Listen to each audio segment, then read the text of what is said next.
Welcome to JT's Supercoach, and please welcome the Trell'S Truckers, my team for 2026, and your number one ranked team by the end of it all. I'm going to do a team reveal, so let's get straight into it. For starting from hooker, so Harry Grant, everybody sort of has him, had a down year last year, and we know what he can do. He's generally the number one hooker. And before today, it was actually cheese in my bench slot, but I've had to come up with an extra 200k. I think Reed Marnie, even though people have sort of cooled off him in the last few weeks, I don't really see a problem. I actually wanted to put him in my flex at one point because I think he's going to make a decent amount of money. He goes and tackles heaps. He's got a good role, good team, decent team, I guess. But um, I don't see that many minutes being taken off him either. Yeah, I think it's just a safe, solid bet. He'd probably gain 100, 150k, and then you can hop off him if you want. But I guess is it always going to be a second option that's pretty decent. So I don't see my hooker needing much trades, which is good knowing the past few years. Although it's been a while, it was 2 years ago I think where it was just like Riley Smith and Brennan Hands, that whole fiasco. Hoping to avoid that and not make too many trades in hooker, because and yeah, hoping that the new scoring system will give us maybe like an 8 point bump in tackles per game. So hopefully it's not such a dead position. I've also put the reserves on who I want to play for this week as well. Um, I think just easing into the season, you want sort of people who're going to make a lot of tackles, going to make a lot of offloads, and they're just the base stats because there's not always going to be a lot of scoring available. Um, anyway, those are the two really main options. I think a lot of people are going to have them as well. Moving on to front row Payne Haas, everyone has him. You got him captained. He's going to start the season off super solid. Like he doesn't let down unless he gets injured.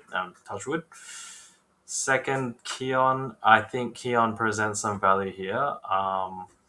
I actually got Keon in one of these stat reviews, and you can see that he played second row up until like round 9, and his scoring was alright. His base has always been alright, but especially when he moved to front row, it just like jumped up crazily. He had like 3 huge games in a row. But I think because he wasn't front row the whole season, you're going to see some value in the fact that he's likely to play front row this whole season. Um, yeah, his last year at the Bunnies, this year as well. Don't know what that really means. Can't really dig into that too much, but look at the numbers. They're huge, from 580 to like 733k, 790k. Um, yeah, he presents a lot of value, and I can't afford to pay up for a Terrell May, so he's just gonna stand in for that point. Maybe move him to Terrell May as we go on with the season. Um, but yeah, hopefully there's a bit of mispricing there from him being second row.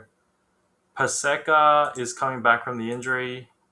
Paseka has generally been 40s or 50s type of guy, and he's going to be leading the Manly pack. Um, I think it's probably a 100k plus option. I'm not expecting him to make money too fast, but I think it's a solid third option. Jack Hetherington, he may get some minutes because of the Trent Liero and losing Nelson. I don't really want to play him. If he makes a couple of bucks, that's fine as well. But I'm happy to just leave him there for now. And it helps that I have Jack and Jesse Colhoun that can just switch around with each other with dual position. Um, yeah, second row, Angus Crichton. I think it's a bit out of the way. A lot of people do have him still, but he's got solid base. He had a bit of a down year last year compared to the previous year where he was like the top performing second rower easily. I just think with the two halves of Roosters, they're both creative guys, and with more attacking options on the field, defenses are going to have to give somewhere. And yeah, Sam Walker, super creative, can drop a grubber in. I think we'll see more scoring than we have seen in the last year. And yeah, basically he just went from 760 to 521, just slowed down the whole year going on. But Roosters didn't have a strong second half. They had like Hugo Savala, who's solid, but just basically was following uh, Sam Walker's what Sam Walker wanted to do, I guess. Yeah, I think Rooster outfit will do pretty well, and the draw's okay for him as well. So I was thinking of Tino, as everyone was, but I just have too many Titans in my second row um, when the bye comes, and I think I'm willing to take a bet on a second rower going over for a few tries and making a few bucks rather than betting on backs where maybe they don't have great base and you need them to score early in the season. I'd rather take the punt in the second row. The other person I was thinking of was Toby Couchman. His base is crazy and his minutes may tick up this season, but it's just a bit unsure of who's going to get the minutes of Jack DeBellin. Uh, you know, you still have Hamish Stewart and all those guys, 4 forward bench, but I'm really eyeing Toby Couchman. He was in my flex at one point. I think it's a wait and see, and it will probably be apparent when we see the minutes. So I'm not hopping on him yet. I think Isaiah Yo is the same type of mold. He's a workhorse. He's almost an 80-minute guy, even. Um, and yeah, last year was a down year. Yeah, he's just been playing 80, 80, 90, 70.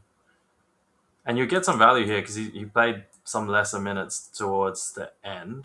And that obviously means the points goes down, which means the average goes down. And I think he's one of the big winners out of the new scoring system, if I'm not mistaken. So, yeah, lock in Isaiah Yo. Dave Fafita, everyone has Fafita. I'm a Bunny supporter, so it's a lock. I did look at my team, and round 4 will be a bit rough, losing three guns and Cody, fallen gun. But we'll deal with that when it comes. I'm sure my team will go through at least. It'll probably go through a boost on round 3 to get some cash. So yeah, we might be able to deal with that later. Jesse Colhoun, yeah, Cam McInnes is out, so his minutes are going to tick up. You'll see that his base is good as well. That's really what you want to look for early in the season, I think. Just high base. He's basing 40s in 50, 58 minutes. He's basing 40s in 27 minutes. So solid. He should have job security until, yeah, round 6-ish, I think. And then we can look to trade once he's made 150K, maybe. And the other two are the two Titans cheapies. There, everybody has them in their team. Pretty solid. Not much data on them, but yeah, they're locked in the role. Happy to just run them and see how we go. Halfback. I've gone through a few halfbacks. I find myself back on Mitch Moses. I didn't really want to take him because I'd seen him last year with quite low base. But then I look back to the previous years and I see his average actually came down a lot. Obviously, he lost the kicking when Lomax came into the team. But, he's sort of been in and around having injuries, doing Origin. I think he maybe last year, if his body's starting to feel better, he can get himself into a higher base, higher evade.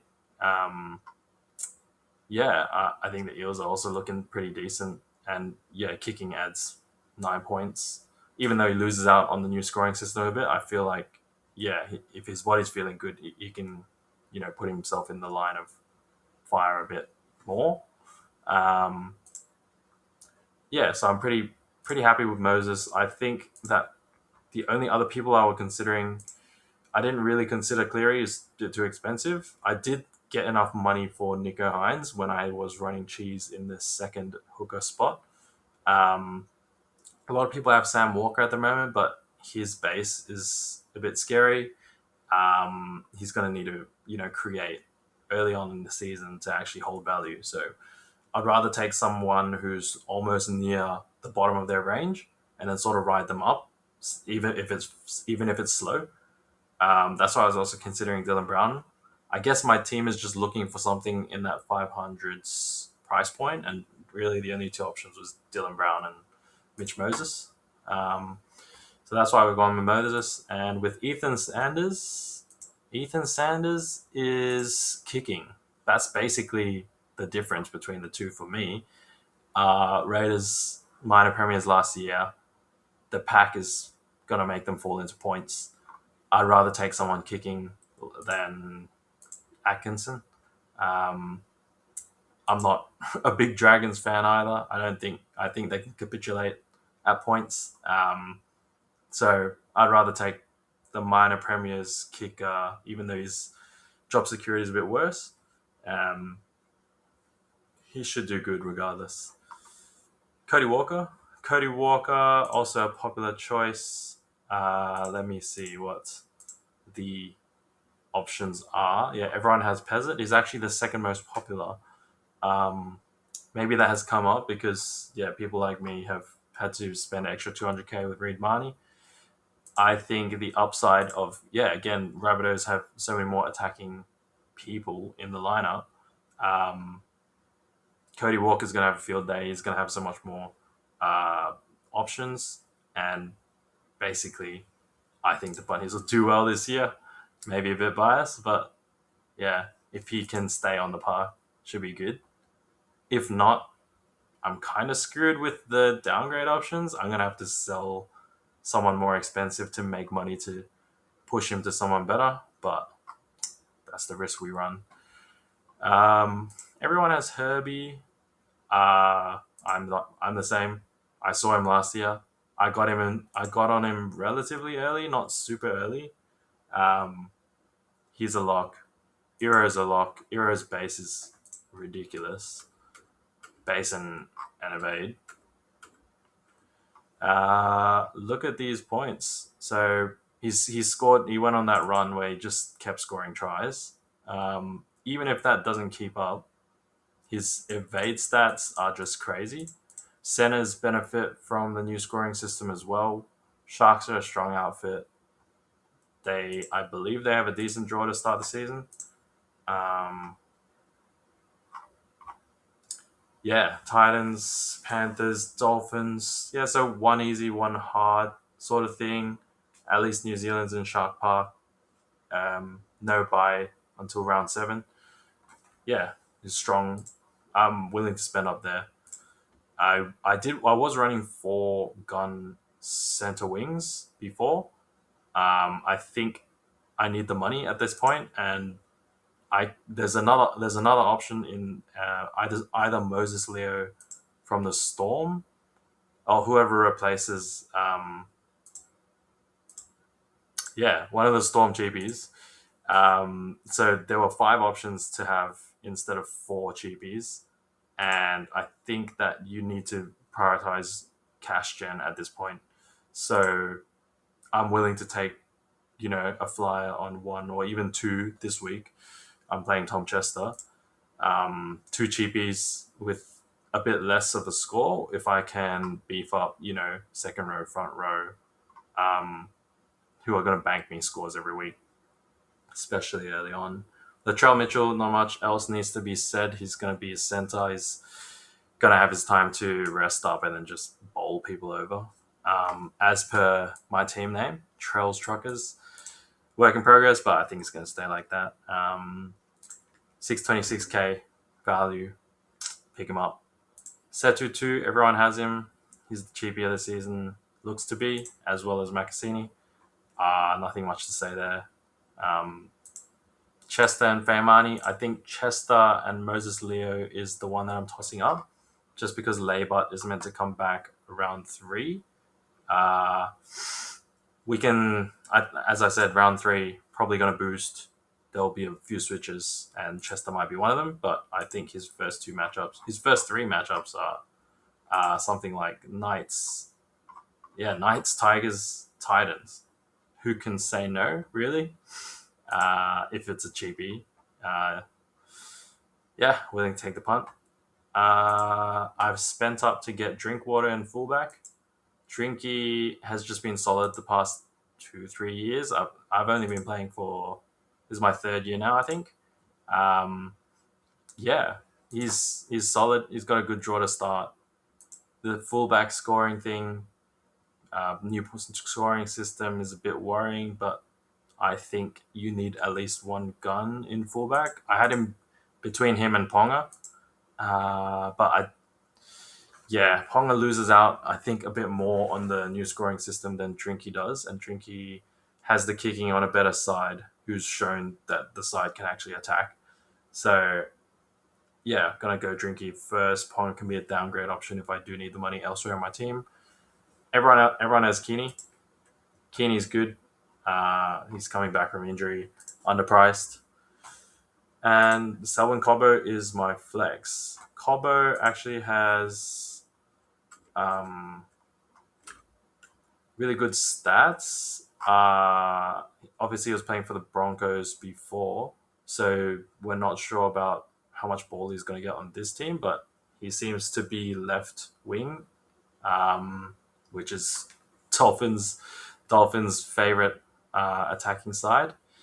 And he got to a max of 630k in 2024, 630 in 2023. He's